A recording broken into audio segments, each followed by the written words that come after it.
கர்த்தருக்கு காத்திருக்கிறவர்களோ புது பலன் அடைவார்களா, கழுகுகளை போல செட்டைகளை அடித்து உயர எழும்புவார்களா.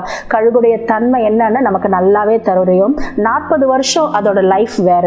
ஆஃப்டர் 40 வருஷம் அது பறக்கிறதுக்குரிய பலனை அது போய் ஒரு மலையில போய் பதுங்கி இருந்து தன்னுடைய மூக்குனாலே அதை கொத்தி அதை உடைச்சி அதோட சிறகுகளை அதுவே பிச்சு போட்டு கொஞ்ச நாள் காத்திருந்து அதுக்கு பிறகு அது வெளியில வரும் பொழுது உயர எழும்பி அடிக்குமா. அடுத்த 40 வருஷம் அது ஓடுறதுக்கு.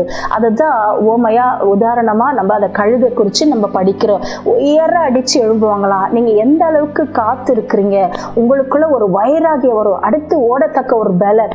ஒரு மனுஷன் வைராகியமா ஆண்டவருக்காக காத்து இருந்த ஒரு மனுஷனை தேவன் பயன்படுத்தும் பொழுது ஒரு சில நேரத்துல உடன் ஊழியர்கள் வரும்பொழுது அவர் அந்த இடத்துல எப்படி காத்திருக்கும் பொழுது அந்த இடத்துல என்ன நடந்தது அப்படின்றத நான் வேதத்தின் அடிப்படையில் உங்களுக்கு காட்ட விரும்புகிறேன். என்னோட கூட சேர்ந்து அப்போஸ்தலர் நடபடிகள் 17வது அதிகாரம் 13 16 வரை உள்ள வசனங்களை நான் உங்களுக்காக வாசிக்கின்றேன்.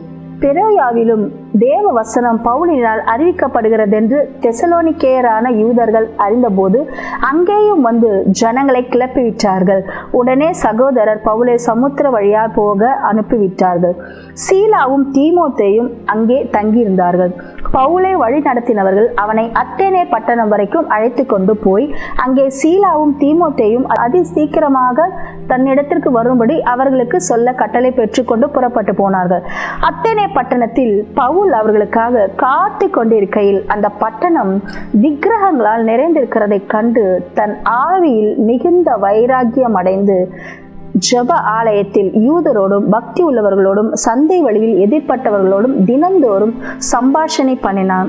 அப்பொழுது எப்பிக்கூரரும் ஸ்தோயிக்கருமான ஞானிகளில் சிலர் அவனுடனே வாக்குவாதம் பண்ணினார்கள். சிலர் இந்த வாயாடி என்ன பேச போகிறான் என்றார்கள். சிலர் இவன் அந்நிய தேவதைகளை அறிவிக்கிறவனாக காண்கிறது என்றார்கள்.